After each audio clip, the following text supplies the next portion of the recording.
Amigos de La Verdad del Centro, el día de hoy nos encontramos en Palacio de Gobierno ya adornado con motivos del festejo de septiembre.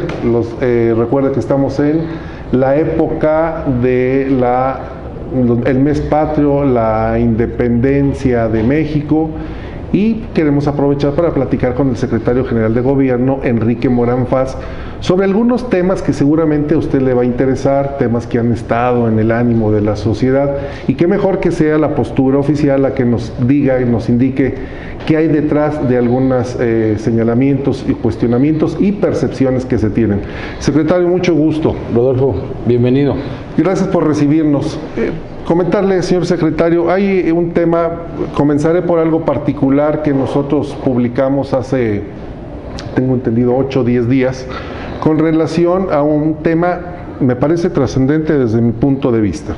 Me refiero a la sentencia que se emitió en contra del exgobernador de Aguascalientes, Luis Armando Reynoso Femat, y le digo que es trascendente más allá de lo que se genere políticamente, porque a mí me parece que hay dos aspectos que encierran trascendencia. Mire, uno, se trata del primer gobernador o exgobernador que es sentenciado por el delito de peculado, que en pocas palabras y en términos lisos y llanos se llama robar, porque se toma dinero del erario.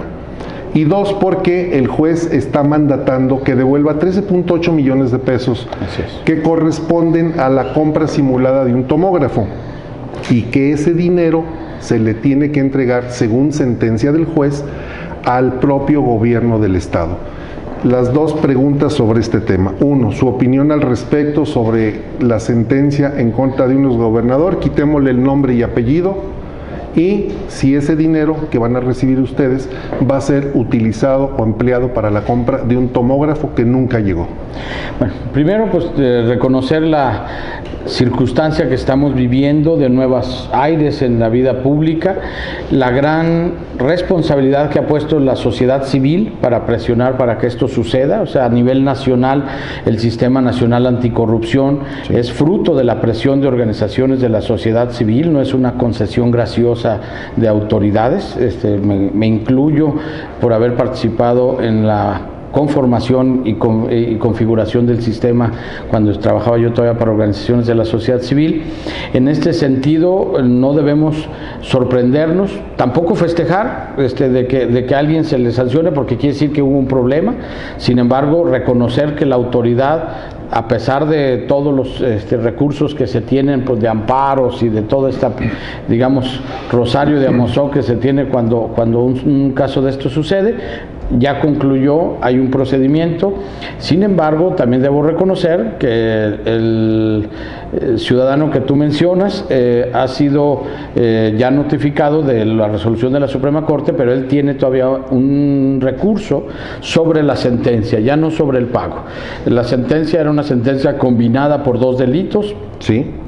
Recae nuevamente a nivel local y con el Poder Judicial.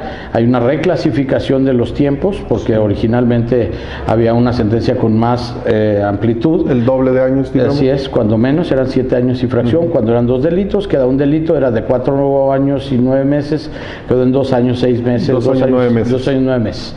Este hecho nosotros estamos esperando que cause ejecutoria, para que el juez de ejecutoria precisamente el juez de ejecución de penas le notifique los días que tiene para que nos haga el reembolso del daño, que debe ser de 13.8 millones en efectivo, o con algún convenio que puede ser en especie.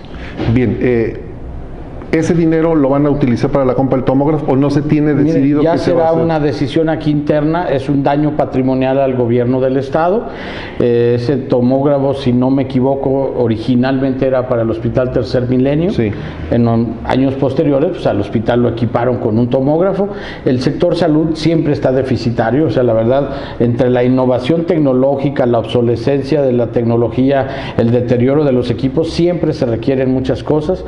Me imagino que el señor secretario de Salud lo platicará con el señor gobernador, cuáles son las necesidades más apremiantes, para que una vez que caiga a las arcas del Estado pueda destinarse estratégicamente. Si tuviera que hacer yo una síntesis, diría, uno, Están en espera de que se reciba Causa el dinero. ejecutoria. La ejecutoria, nada más que el juez de ejecución de penas dicte los tiempos. Así es. Porque ya no tiene apelación. Para la cuestión del pago no, para lo de la sentencia.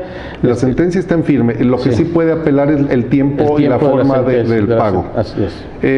Entonces, el gobierno del Estado determinaría, una vez que se recibiera ese recurso, en qué se aplicaría. Así es. El segundo aspecto que le preguntaba, que no me respondió, el ejemplo, el mensaje que se envía a... No, sí respondí en el sentido de que son nuevos tiempos, que gracias a la presión de la sociedad civil, las autoridades hoy estamos a expensas del escrutinio. Es un buen ejemplo. Es un buen ejemplo. Por supuesto es un buen ejemplo. Nosotros como gobierno hemos apoyado siempre la rendición de cuentas. En ese sentido, impulsaremos todos los mecanismos que estén a nuestra mano para que haya la rendición de cuentas del pasado y del presente. Hablando del tema de salud, porque el tomógrafo involucra, ya tenemos en esta administración en 3 años, llevamos 2 secretarios. El día de hoy se publica en una columna de un medio de comunicación que posiblemente ya tengamos un tercer secretario. ¿Tiene usted conocimiento? No. ¿Es falsa la...? No tengo yo ninguna información al respecto de que haya nada en ese sentido. ¿Trabajando bien el Instituto de Salud? Pues con todos los bemoles que puede ser una institución tan grande, con una capacidad de operatividad muy grande, hospitales con toda la complejidad y con una disminución evidente de los apoyos federales. Me voy al tema de la inseguridad o la seguridad, como lo queramos ver, que en los medios de comunicación, la sociedad, la percepción es la que cuenta. El señor gobernador señaló que la Guardia pues estaba en calidad de mirones, no fue específicamente el término mirones, pero pues están nomás observantes. En la mañana usted tuvo una conferencia de prensa y me gustaría que nos pudiera, para las personas que nos ven y nos escuchan en comentando la noticia, nos dijera ¿qué hay detrás de esto? Porque ya platicamos con el superdelegado Aldo Ruiz, ya platicamos con otras personas, con el secretario de Seguridad Pública Municipal. Dice, la Guardia Nacional pues está trabajando, está haciendo su chamba, hay coordinación, pero usted tiene otro punto de vista. Bueno, no quisiera caer inclusive en la circunstancia que le pasó a nuestro buen amigo Aldo Ruiz de obtener otros datos. El informe que tenemos oficial del inspector Zárate, que es el responsable Alejandro Zárate de la Guardia Nacional del Estado, es que son 463 elementos destacados. No 280 como dice. Como dijeron ayer. Algunos de repente nos lo ha informado, tienen que salir a capacitaciones o algo, pero destacados en el Estado 463. Las expresiones que el señor gobernador ha dicho, y que no lo hizo solo aquí a nivel local, lo hizo en el foro de gobernadores, es la necesidad que tiene la Guardia Nacional de terminar de conformarse con toda la operatividad que tiene que ser, porque si no, de lo contrario, no tendría el impacto de la expectativa que han levantado sobre cómo actuaría la Guardia Nacional. En nuestro estado tenemos información de la limitante que tiene para actuar, solamente 7 camionetas para patrullar, lo tiene que hacer participando como apoyo, subiéndose a las camionetas del municipio o de gobierno en los operativos. No estamos descartando que eso es útil, sin embargo no es la expectativa que habían dicho que llegaría la Guardia Nacional a incidir directamente sobre los grandes problemas que tiene el país en violencia, en homicidios, en narcomenudeo, en desplazamiento de grupos delincuenciales a través de diferentes estados. O sea, no está actuando en ese sentido. Está actuando limitadamente con equipo. Hay un dato que lo hacemos público porque finalmente ya esto se ha comentado, tienen una restricción inclusive hasta en el consumo de gasolina para sus unidades.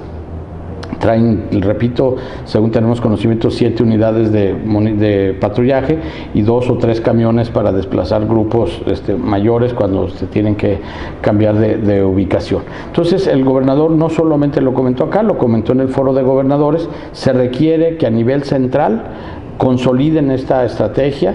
Consolidando significa dándoles los apoyos logísticos y operativos para que puedan ser eficaces, que los apoyen para que tengan un trabajo de inteligencia, que los apoyen para vertebrar por fin ya cuál va a ser la participación de la Policía Federal, los representantes de la Fiscalía.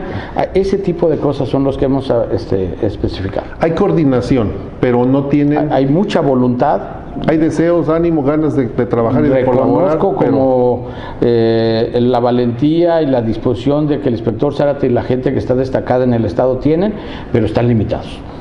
Es como ir a la guerra, como dicen, y no llevar parque. No, llevan el arma, armamento, pero no llevan, su radiocomunicación está en buen estado, pero no tienen capacidad de operatividad. O sea, no pueden patrullar ellos por su cuenta porque no tienen esto. Aparte que hay algunas definiciones que no las ponemos como trabas porque finalmente lo que queremos es construir y que esto se dé. Pero según la ley de la Guardia Nacional, usted lo puede checar, el artículo 24, hace mención a un convenio que tendrían que hacerse con las entidades. Todavía no tienen esas definiciones.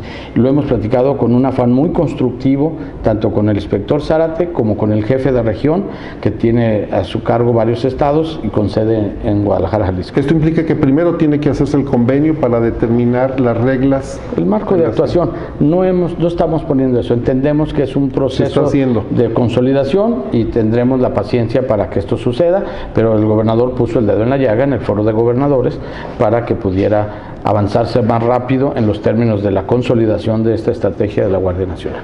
Esto nos lleva al tema de la seguridad o la inseguridad, digo, depende de cómo se quiera ver. 2 ejecuciones en 24 horas, hay unos narcomensajes, término periodístico, ¿no? Un mensaje que manda un grupo de la delincuencia, otro grupo de la delincuencia. Nosotros hemos contabilizado 53 homicidios dolosos, y vemos que en el reporte del promedio del sexenio pasado son 42 homicidios promedio por año, y en este sexenio de Martín Orozco, 2017 y 2018, el promedio son 81-82 homicidios dolosos, disparado. Vemos las denuncias por narcomenudeo, que por la ley de salud les compete a ustedes, Estado, y hay un incremento del 200% en las denuncias de carpetas de investigación por el delito de narcomenudeo. Hay inseguridad en el Estado, se ha salido de las manos el control de grupos de la delincuencia, porque se ha negado que haya, pero pues es evidente. Lo que no hemos negado es que hay narcomenudeo, que hay circunstancias que favorecen o inhiben cuando estos grupos trabajan. Ciertamente en los últimos 2 o 3 años han sido los años más violentos en el país. Sí. Hoy me enseñaban, hay una a manera casi como de récord,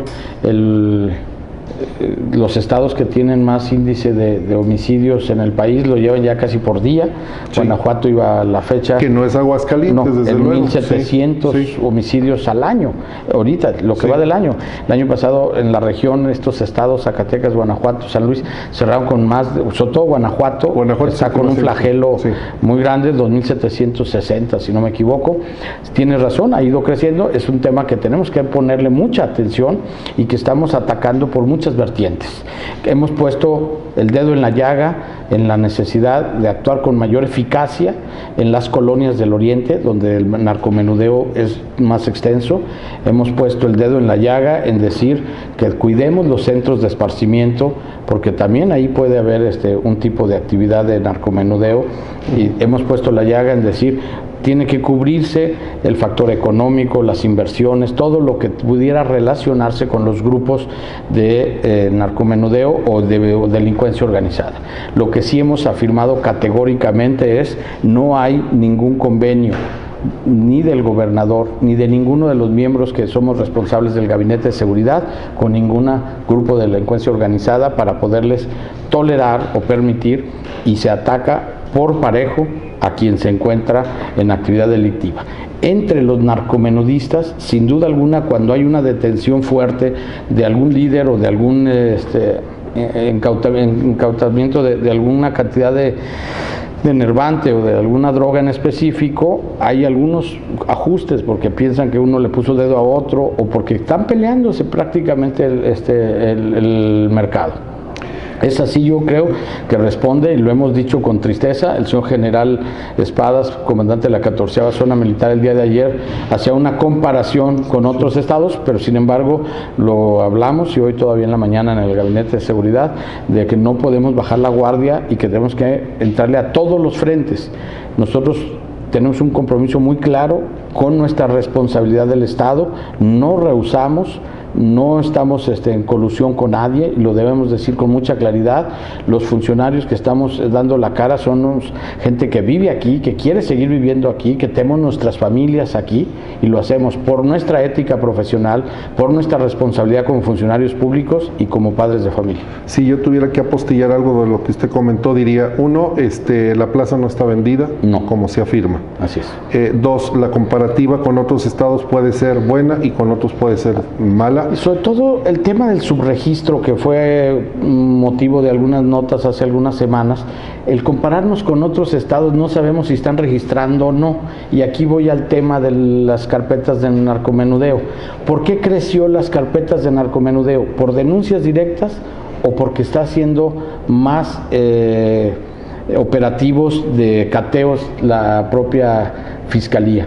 Como nunca está haciendo operativos de cateo por el trabajo de inteligencia, y sube el número de carpetas. Si no quisiéramos que subiera el número de carpetas, dejamos de hacer cateos y no sube el número de carpetas. Sí, y le puedo decir también, estoy de acuerdo con usted en una parte. Por la otra, hace un mes publicamos en un trabajo de investigación periodística que hicimos que la Fiscalía estaba reportando datos diferentes al sistema del Secretariado, Sistema Ejecutivo del Secretariado Nacional de Seguridad Pública. Con documentos en la mano, nosotros acreditamos que la Fiscalía daba un dato al Secretariado, y con información emitida por ellos mismos, la diferencia era menor, es decir, reportaban menor número de homicidios dolosos al sistema del Secretariado que los que ellos tenían. No estoy afirmando que sea una práctica, le digo, son documentos que tenemos en nuestro poder. Y esto me lleva también a un tema polémico, porque va a cumplir 6 meses prácticamente en la cárcel un ex encargado de la seguridad del gobernador, que luego se convierte en el titular de la Policía Ministerial, que es director o que es comisario jefe o algo así. Estuvo como comisario jefe un tiempo y luego se va a la Secretaría de Seguridad Pública Estatal, luego regresa. Me refiero a René Carrillo Durán. Él se encuentra en este momento en la cárcel, está sujeto a un proceso, y hay información, secretario, y información que nosotros tenemos de que había presuntamente, porque no ha sido juzgado, no ha sido sentenciado, de que había connivencia con algunos grupos de la delincuencia organizada.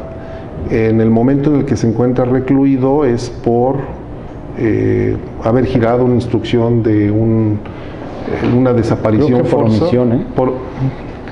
Pues se reclasificó el delito. Yo no soy abogado defensor de él, ni mucho menos, pero concluye tu pregunta. Hay lo que se virtió en la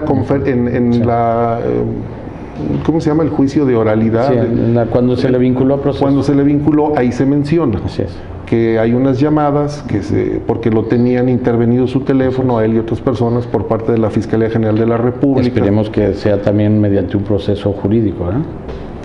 Tengo entendido que hay un proceso jurídico. No digo para la intervención telefónica. Sí, claro, no sé, porque sería un delito y la misma Fiscalía General de la República no aportaría unas grabaciones si no tuviera, presumo yo, si no tuviera un soporte de esos. Pero ¿a qué nos lleva esto? Que un encargado de la responsabilidad de la seguridad del gobernador se convierte después en el comisario de la Policía Ministerial y luego está en la cárcel.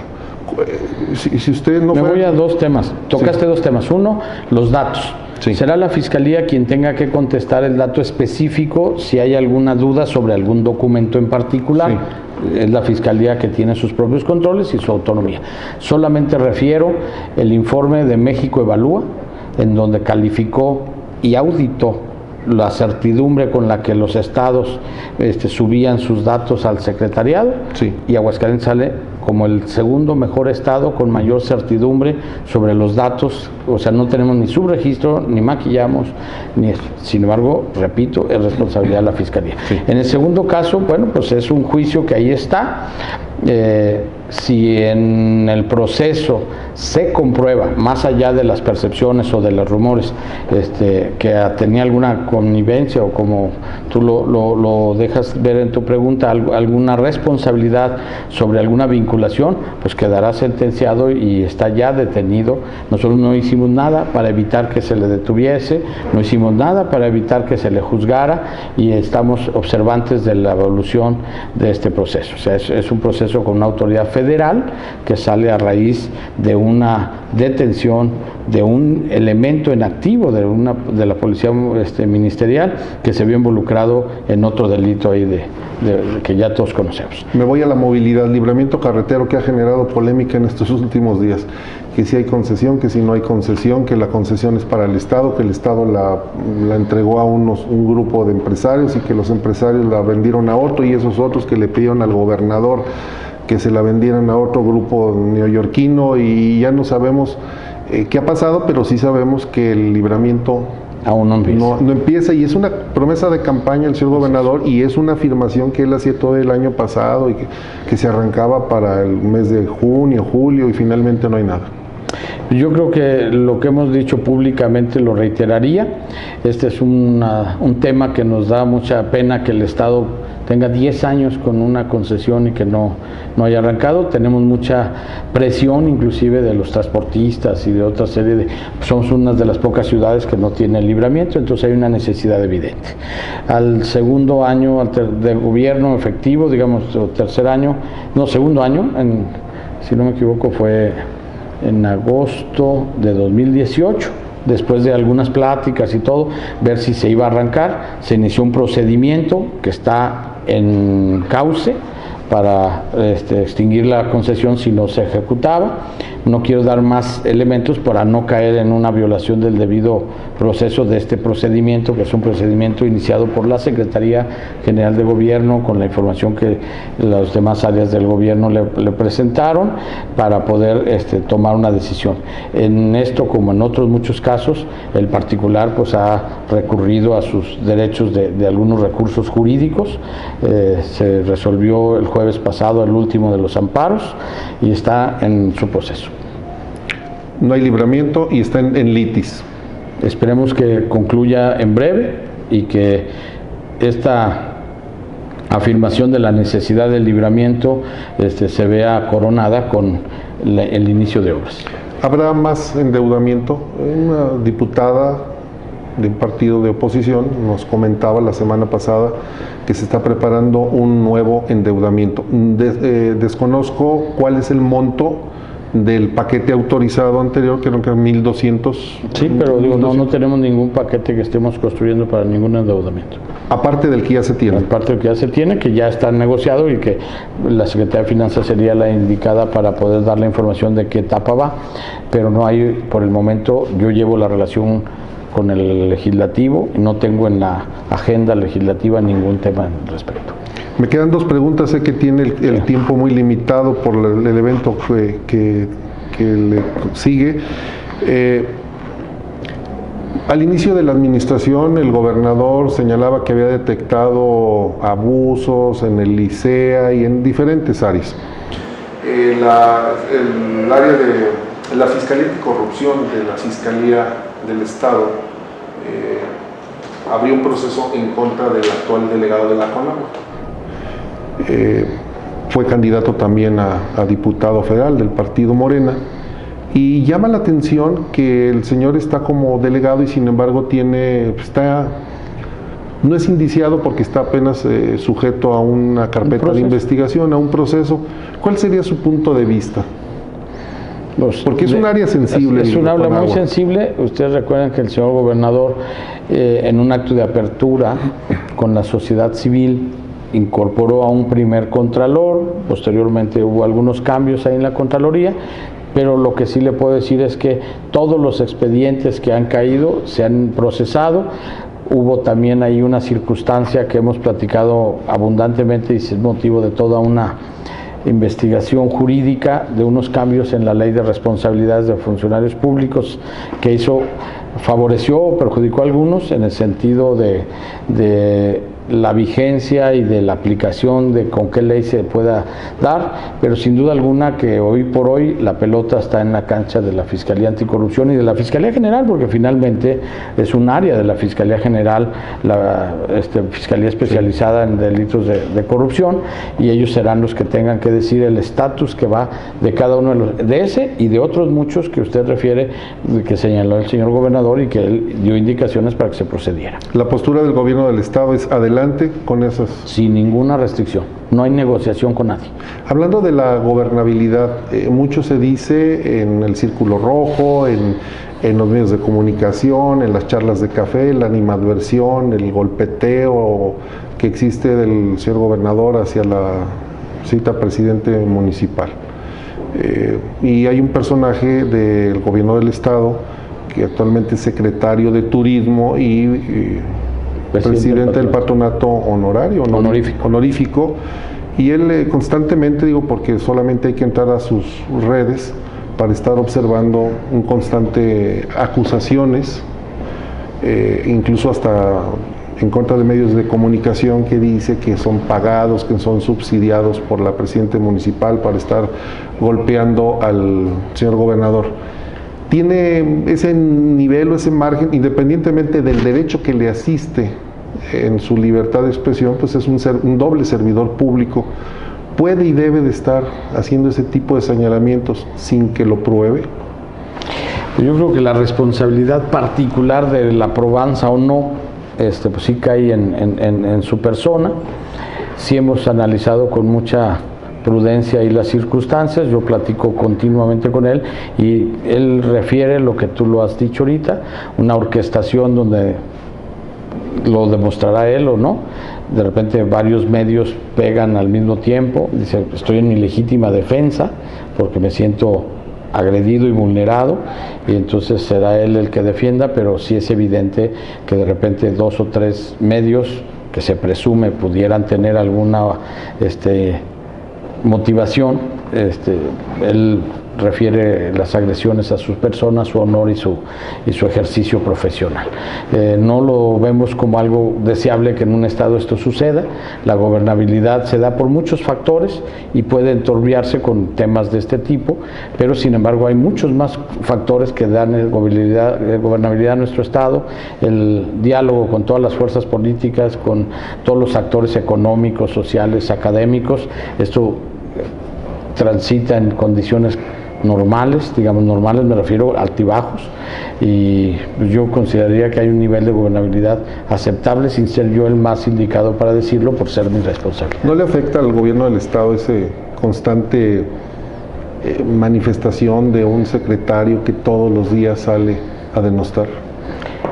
Al gobierno no le afecta como tal, afecta al clima social, afecta al clima político. Del propio gobernador, ¿no? Sí, digo, le repito, él está en su responsabilidad y en su legítimo derecho de identificar cuando le están atentando contra su honor.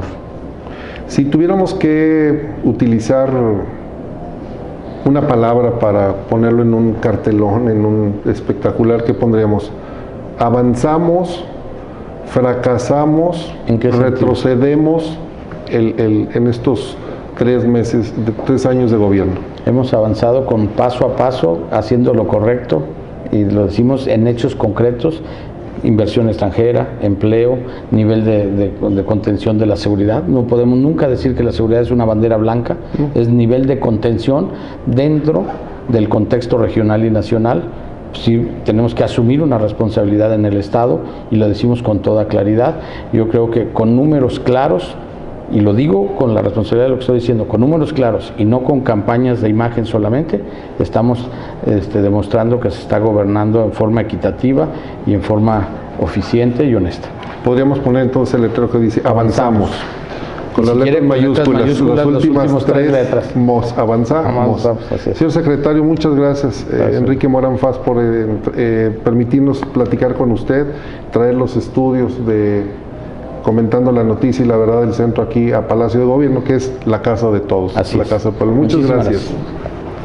Amigos, ya escucharon ustedes al secretario general de Gobierno. Usted puede tener su mejor opinión.